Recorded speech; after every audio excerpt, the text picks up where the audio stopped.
What is up, guys? I am Welsh Boyo and this is another Star Wars special.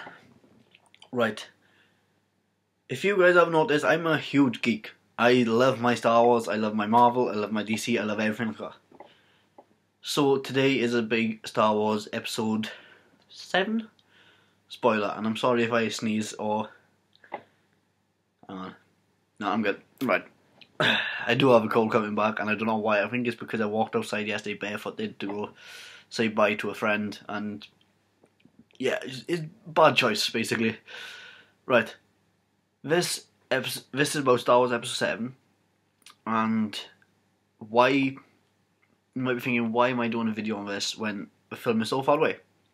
Right, good question. The reason is because there's been a lot of speculation, a lot of rumours, a lot of dislikes about stuff in the trailer. The main one is the cross-guard lightsaber. Right. I was watching a video last night from...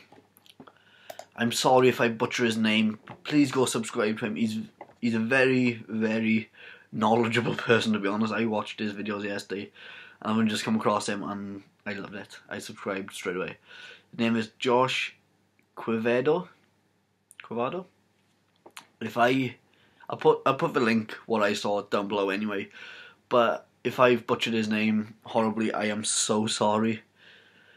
But yeah, I watched that video and it did trigger something off in my mind, thinking, right, certain stuff in this adds up and it could, potentially be it. Because even J.J. Abraham himself have come out and said some of the rumours are true. Right. Some of them are true. Which ones are true? That is the biggest one. This one here, and I'm sorry if I keep having to wipe my nose. I also, like I said, I have a cold. Right. These new leaks supposedly come from Lucasfilm employee. Provide some details of various aspects of the upcoming Star Wars movie, The Force Awakens. We cannot verify if any or all of this rumoured information provided is in this post is considered new material, or if it is just a roundup of existing rumours that has already been posted before. But it is still quite interesting read. If that is true, I will put this link as well in my description, and like I said, it is a good, like it even states there, it's a good read. It does get you thinking, it does make you go, what are you guys planning? Right, I'm going to start off with a description of the film here. The film is stifled and darker than Empire Strikes Back. That is very interesting because the darkest one of the lot is Empire. You got one of the main characters basically being killed off right at the very end. Fair enough, I know lots of you are going to go, he's carbon frozen, he's not dead. Right, basically what happened was Harrison Ford was arguing with George Lucas about killing off Han Solo. I know most of you are going, oh, yes, he was fighting with him to get killed off in that episode. But he was like, no. So I think he offered him more money or some contract came up. What led to him being carbon frozen and back in the squad again. But then there was an argument, can he be killed off in episode Return of the Jedi, because of course back then it wasn't no episode, I don't think anyway. But no, Return of the Jedi, and George was like, no, because apparently it's a bad selling point for toys, Who wants a dead Han Solo figure? No fucker. But will we see his death in a new one? I'm going to leave that up to you guys. You can comment all you want and Facebook message me all you want. If you think he's going to die, tell me how. If you don't think he's going to die, tell me why, to be honest. Because personally, I think killing off a main original character would be a good thing for the series.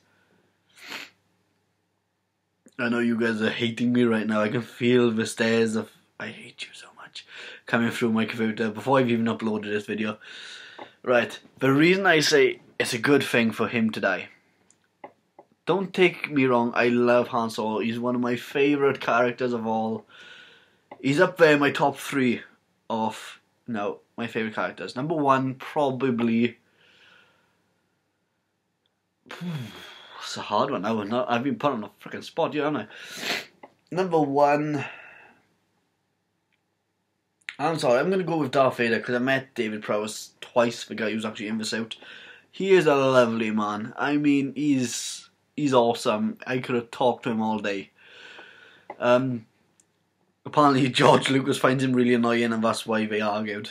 But I'm not going to get onto that. I have no idea what happened there. Why now he's been banned from Star Wars convention, the conventional ones. I'm not going to get onto it. Basically, right, why do I think Han Solo has to die? I'm going to come back to that because you have to hear this out first. Right. This film is darker than Empire. Some 30 to 40 years have passed since Return of the Jedi, and the Empire and the New Republic have been locked in a war of attrition, it says here. I don't know what that means, but I'm guessing it just means a big fucking war. Everyone is sick of a war. The script, which is described as too good for J.J. Abraham, begins in space above a desert planet, presumably Tatooine. Right, if you have seen my Rebels sum up, my spoiler alert one, you will know is a planet called Lafrel. Or even if you've seen Rebels yourself, you will know about the planet Lafrel. It looks a hell of a lot, I think that's how you say it anyway. It looks a hell of a lot like Tatooine. It basically has the same principles as Tatooine, the same deserty sandscape of Tatooine, but it's a different planet. Who's to say it's Tatooine? Who's not to say it's said there? Right, I'm not going to go on to any more of that. The opening crawl begins and the ongoing turmoil in the galaxy. How the fall of the Empire left or void of power, and how the heroes of Endor went into seclusion or kept fighting. Doesn't really say. Kept in a current state of war is described as being familiar to the film, being similar to the European theatre in 1944. So basically, it's summarising it up as, imagine this like World War II. Everyone is fighting the Empire. No one wants to be taken down. Right. John Boyega and Daisy Ridley are the male and female leads. This, obviously, bang right there, was... we knew that. The reason we knew that? Look at the first teaser trailer. Those are 3 freaking characters you see in it. First one, who pops up from the sand, John Boyega. Followed by, straight after, Daisy Ridley. Followed then by, obviously, bugger, I can't remember his name. I'll come to him anyway in this because he is written down. Right. Boyega is a force sensitive. Right, the word force sensitive means a character who can use a force but has only just learned he can. He's a force sensitive stormtrooper. Right, again, I'm going to go back to this because I've heard a lot of people go, how can he be a stormtrooper? Right, I'm sorry guys, my nose was a pain in the ass today. I know lots of you are going, how can he be a stormtrooper? They're all clones. He looks nothing like that New Zealand character who plays him in fucking episode 2. Right. If you've seen Rebels, you will know they ditched the clones a while ago and they are now recruiting because obviously they have no control. They can do that. Now they have control. They can recruit who they want, when they want, and pull them out to their homes. So he is a stormtrooper under the command of Gwendolyn Christie. Right, she is in Game of Thrones. I haven't got that far in Game of Thrones yet, so I'm a little bit really curious to see who she plays. Because every photo I've seen of her in Game of Thrones, she is a fucking badass. But I'm going to carry on now from that. Under command, it says by under command of Gwendolyn Christie's character. He defects from the Empire over the course of a movie, ending up stranded on a desert planet, presumably Tatooine. I personally think it's going to be Lafrel. Because, why would Rebels be a canon to it if no fucker from it is in it? during the first act. I have defined orders. No, with having defined orders, sorry, Boyega is hunted as a deserter. Whatever that means. He's got a picture of a broken down crashed TIE fighter here. I'll try and get some of these pictures, and I promise you guys, I'll try and post some of them up. Gwendoline Christie portrays an Inquisitor. Right, going back to, like I said, about Rebels. Why would they have Rebels beforehand if they weren't going to include any of the things in it? Gwendoline Christie portrays an Inquisitor. That is very intriguing, to be honest, because she looks fucking menacing and scary as shit. I mean, come on, she's 6 foot, what, 6'3", 6'4"? I would not want to fuck with that bitch. Carrying on. The Inquisitors are a group of lightsaber-wielding individuals that may or may not be Force-sensitive, and the head of an Imperial remnant. That is what I said to you if you watched my last video on Rebels. That the Inquisitors are lightsaber-wielding individuals, whether or not they have a Force. Because I couldn't remember if... Right, I forgot to mention this in the Rebels video, that the one and only Brit himself, Jason Isaac, who is an amazing actor. He plays Lucius Malfoy in the Harry Potter series.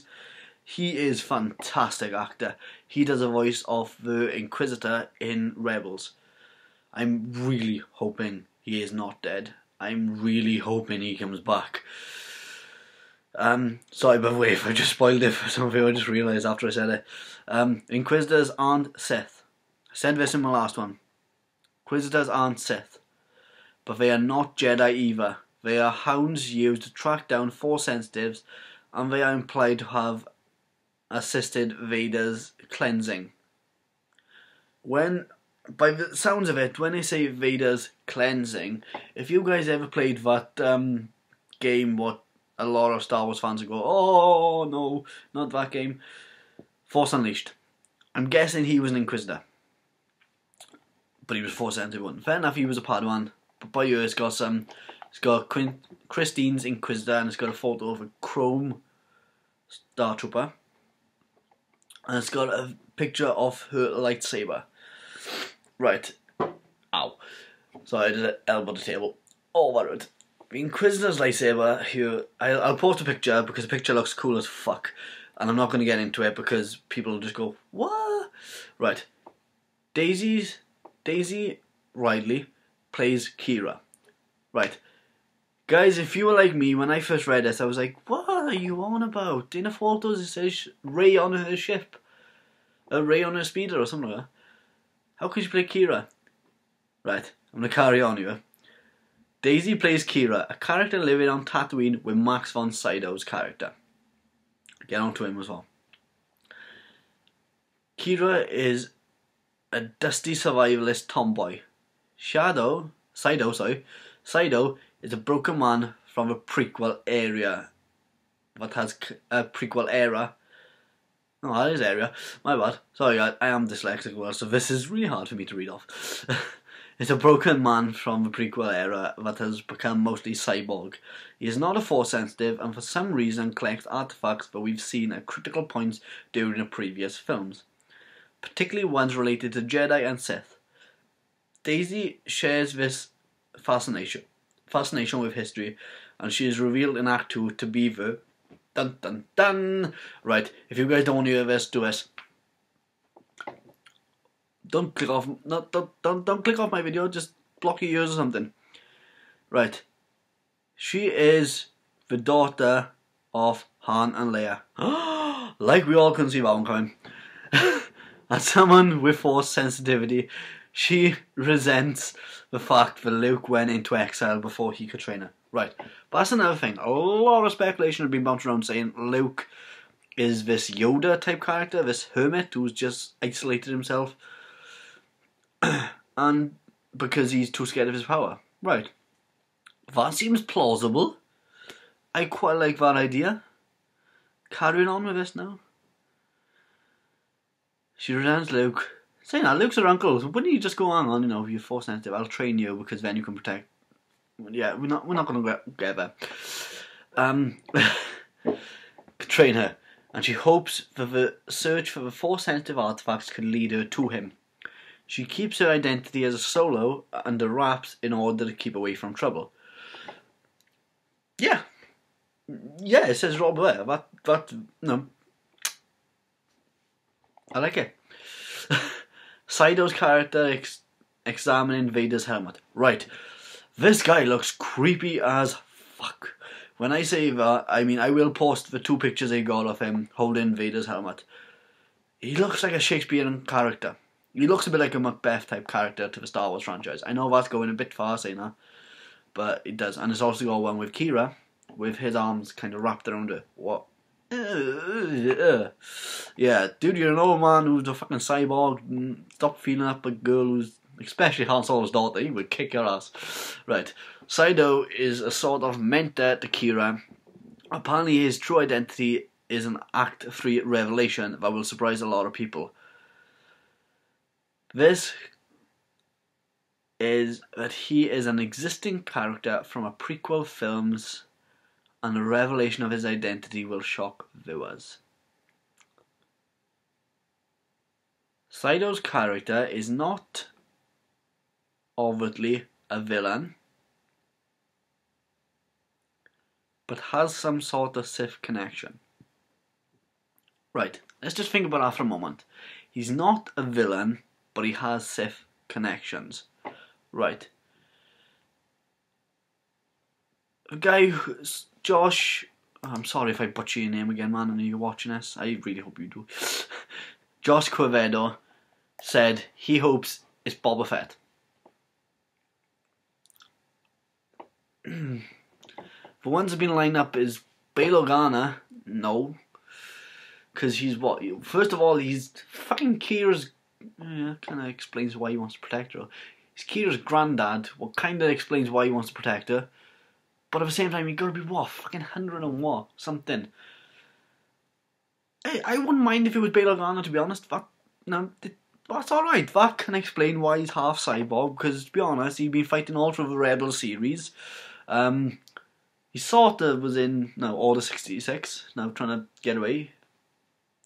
When Sith connections, that don't really come into it how much. Right, Boba Fett, yeah, he got Sith connections, but you gotta think, he was munched by a friggin', well, it looks like a fucking plant, by, in Return of the Jedi, what I've actually got on right now, as I talk to you guys, funny enough, just familiarise myself, get myself in the mood for Star Wars. But yeah, right, my verdict is,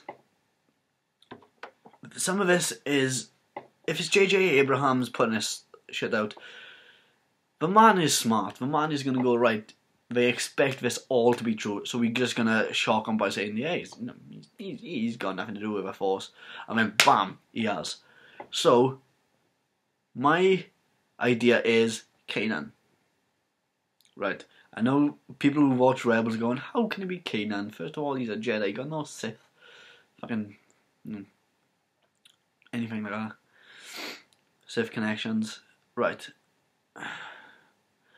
I don't know. I was laying in bed last night trying to think of characters who it could be.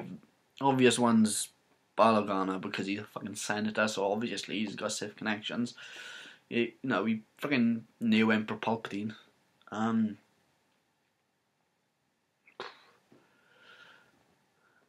Maybe Simi Skywalker? No. First of all, as a woman, I doubt it.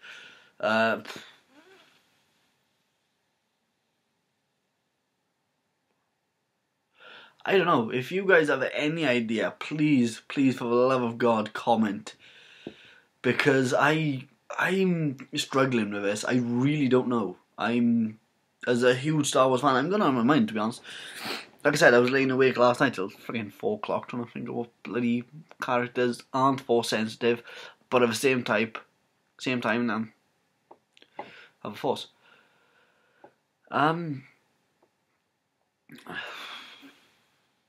I don't know. From the concept art Euro, it shows, obviously, Max von Sydow is a 80-year-old white man. Slim, slender, white man. Not being racist here, he's white. Right. Reason I thought it was Kanan.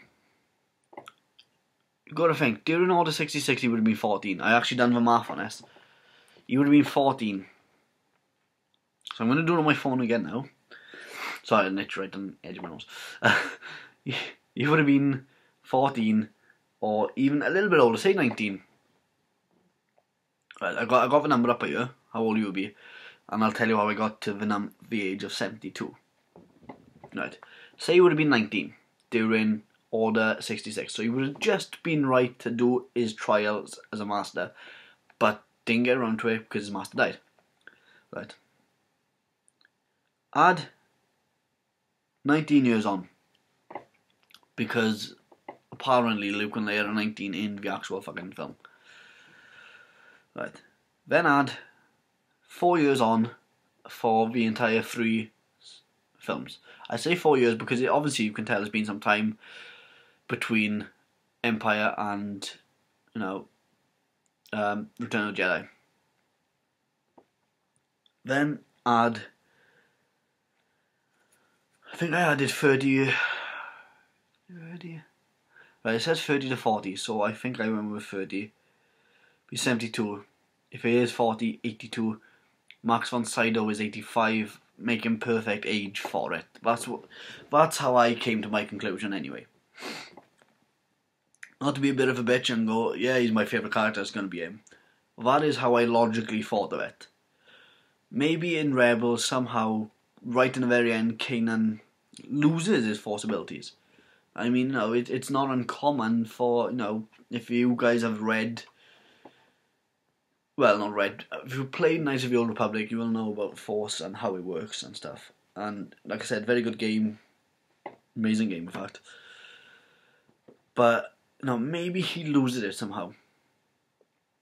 I know that doesn't seem right, but maybe he does lose it. Maybe he comes back as this cyborg thing from fighting all years as a rebel. And that is how he is. Right. I'm not going to go any more into why I think it's Kanan, because I could make up a whole backstory for him, but I'm not going to. I just want you guys to message me saying who you think it is, why do you think it is, really. It doesn't even have to be a why, it just has to be a who, to be honest. I really don't care on the why. I just want names I can list down and pick, going, right, I don't think it's him, don't think it's him, maybe, possibly, yes. Know what I mean? And I don't think it's Boba Fett, because if they are going to do it, they have said, further on down here, it is not Boba Fett. They've said it, it's not Boba Fett, but they did say he is in it somehow. How, I don't know. The book hasn't come out till May, I don't think. I will be reading it. I mean, I don't read books that much, but I'll read it. Right, carrying on by here, it says, Sydow's hideout is a downed AT-AT, or AT-AT, if you're fucking stupid. Relics of war are everywhere in the film. There's a real feeling that the entire galaxy is sick of a deadlock. Right, it's got a lovely picture here of the AT-AT base. Like I said, I will try and get some of these pictures. I will try to add them to it, and I will try to put them up. Right, it's got one here of someone using a blue lightsaber. Rumours have it that, I'm saying this now, not reading it off here. Rumours have it that it is Luke's saber. For one, he loses. Right, I got awfully confused here, because some rumours say it's the one he lost on Cloud City, because, he had his hand cut off and his lightsaber went. Some people are saying it is the one he lost on the Death Star. The Death Star? No. On fucking Endor. The green one, because, at the end, he's like, Luke, join me. And he goes, never. I am a Jedi like my father. Type bollocks. And he chucks away his lightsaber. Some people are saying it's that one, what I highly doubt, because I'm guessing he would have kept that. It's his lightsaber after all. After that then, it's got the new robot, what is very lovely. It does come onto the name. Right, here it is. The blue lightsaber in the above picture is apparently the same one Luke lost on Bespin in the Empire. Like I said, well, Cloud City I thought it was, Bespin, whatever. The one holding it is Boyega character. Right. We're not going to get into race here, saying that it was a white male on the photo, because back then they just wanted a character down. So they wrote someone. Fact is, Personally, I love the fact Boyega is like the main Luke Skywalker type character. I'm all for it. I fucking love it. Right, it says here, the ball droid from the trailers, what I'm guessing all of you have watched. If you haven't, what have you been doing? Go check them out. The ball droid in trailer belongs to Kira. Right, I've heard a mixed opinion on this. I've heard some saying it's Kira's droid. I've heard some saying it's Poe Dameron. His droid. Poe Dameron being played by... Right, hang on. Let me just find it.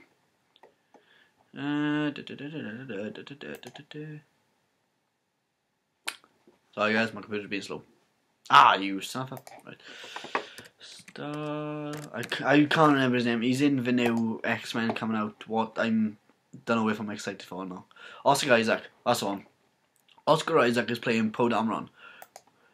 And we will get onto that later, because it isn't, yeah. Right, carrying on. On the desert planet, again, presumably Tatooine, I think it's Lothal, whatever. We're not going to argue about it. Boyega meets up with Daisy and Sido. And at the end of the first act, Han Solo and Chewbacca take them all off the planet in the Millennium Falcon. Shortly after we learn that Kira, Daisy Ridley's character, is Han and Leia's daughter. Again, she keeps her identity secret to avoid unwanted trouble. Kira's revelation dumbfounds Boyega and the other people. And it just says, and other people. There's been speculation that it is actually Poe Dameron on the ship with him. Because Boyega's character, Finn, obviously he's a stormtrooper. They capture Dameron and Finn is like, look, I'm sick of working for the Empire. I help you, you help me, I scratch your back, you scratch my back, you take me with you off this ship because I can't fly. And that is how he gets released and how the actual TIE fighter crashes in the desert. Cool as fuck. And that is how, as well, apparently that's how the droid is really Poe Dameron's or something like that. Chewbacca's life debt is extends to Han's whole family. So now he's... No, it extends so he's helping Leia. I got mixed opinions about what I'm about to tell you next because, yes, it's a big spoiler if it's true. Of course, all of these are spoilers, really. Chewbacca has lost an arm. He's got two pictures by her, actually. Two. One of him with the arm and one without the arm. Right. My thinking is a big battle happens and he loses his arm and we get to see it. Why do I think this? Because it'd be stupid having Chewbacca is a lovable character from one film having an arm and then the next one not. Know what I mean? It's like, you know, it's basically like killing Han Solo off in between and being like, oh, well, he's dead now. But, yeah, apparently he has a robotic arm, and like I said, all of these pictures I will hopefully be putting up on here, on this video. Should anyway. I learned how to do it last week. Han takes a liking to Boyega. Throughout the film, he is in love with Boyega's decision to defy the orders and ruin his career in the Imperial military. Han vouches for Boyega, having gone through something similar in his youth. That is a good plot line for a spin-off, people. If anyone's listening, spin-off, please. Right, at some point, Han says a familiar, "Hey, it's me," line. Someone of the course says the classic, "I have a bad feeling about this," and are said to be the only self-retaining lines in the entire film. When asked whether Han dies, Spoiler-Man replied, he will not spoil the third act. This in itself does not reveal anything, but rather comes off as no, maybe it is true. That's what it says here. Right. Reason I think it's true, like I said, it'd be cool if they find out, they have a daughter who's force sensitive, she's going to be trained as a Jedi. And they're having a big battle in the end, and she witnesses her father's death. Why do I say that's big? Because it gives her the push, the drive to go, right, I need to become a good Jedi, I need to avenge him. I need to stop this happening to other people. and so does Finn. Because if Finn falls in love with him, and he's fallen in love with Finn as like a son type character, obviously Finn's gonna be knocked back by this. Obviously he's gonna be like, whoa man, what the hell? Right, carrying on. Luke's first, I have skipped through some of this, because Luke is, basically what it says by here is Luke has become a shaman type character. He is training a handful of students in exile. He's come close to Yoda's level of power, and there's no Jedi in the open, but rumours persist that Luke has trained a few since the events of Endor.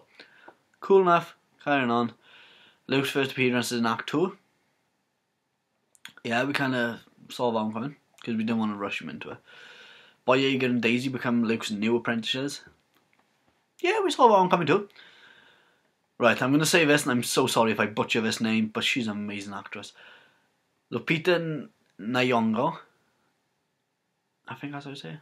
Lupita Nyong'o is Luke's current apprentice, Boyega's eventual love interest. That to me, kind of, I liked that. That was really cool. It was rumours a while she was going to be playing Arja Vestra from the Clone Wars series, but obviously she's not. Yes, good. Luke exiled himself because of the ongoing war. With galaxy and chaos, he had... Right, I know I'm flicking through this very quickly. If you want to go read it yourself, I'll post the link. I'm only picking out bits what I think will make you go, oh! Basically. Only Han and Leia know where Luke is a fact we learn aboard the Mon Cal cruiser in the film's second act.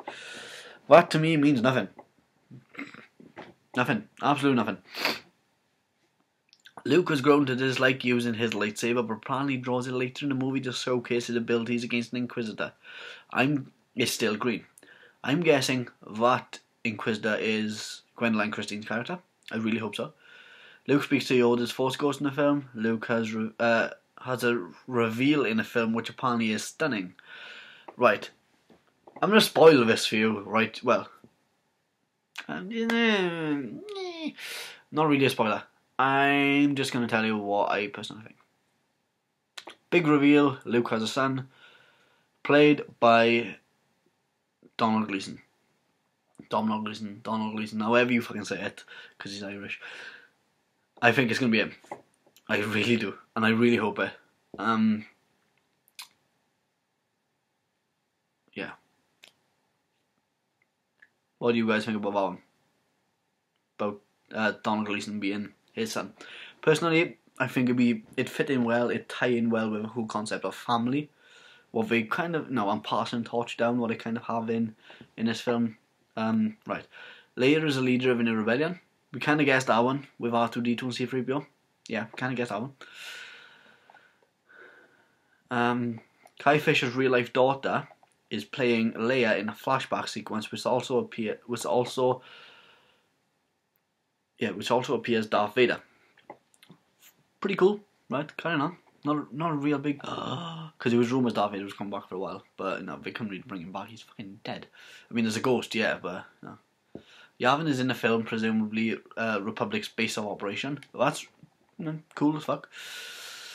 The Republic is building a super weapon. Yeah, we kind of guessed that one. Seems, it's a war, everyone just wants to win. Han Solo archetype is split between... Right, here it goes. This is where it kind of got me going, the hell? Oscar Isaac and Domhnall Gleeson. Han Solo archetype is split between Oscar Isaac and Domhnall Gleeson. Right. Why Domhnall Gleeson? I mean, Oscar Isaac, yeah, now I've said about the whole Poe Dameron being like on board. He actually is another rumour that he becomes Han's daughter's, Kira's love interest. That, yeah, can see why in that case. But why Domhnall Gleeson? Why this character if he is not Luke's son? I'm sorry as well if you can hear my stomach going. I'm starving. I'm not on breakfast today. But yeah, I think he's going to be Luke's son. Personally, that's my opinion. If I'm right here, I will fucking land it. It does go on to say by here, Domhnall Gleeson plays a scoundrel of sorts. Granddad was Anakin, you know, got enough said there. Adam Driver's character. Right, this is one everyone wants to know about. Adam Driver's character is an ambitious, force-sensitive pilot who falls to the dark side. He's described as having a transformation that only begins in episode 7. He builds his own lightsaber for one scene in the trailer. It's referenced to a junk lightsaber, which is why it looks different from any of the familiar ones. The decision to give the entail lightsaber a crossguard was apparently made wholly by the art department. The lightsaber battles are written... Right, they're going to be minimalistic and powerful again, like... No. So they're not going to be like... spinning shit around them. Driver's mask... wears a mask because his face is half cyborg. Right. There's been another rumour that this lightsaber, because it's a junk lightsaber, gets chucked out. He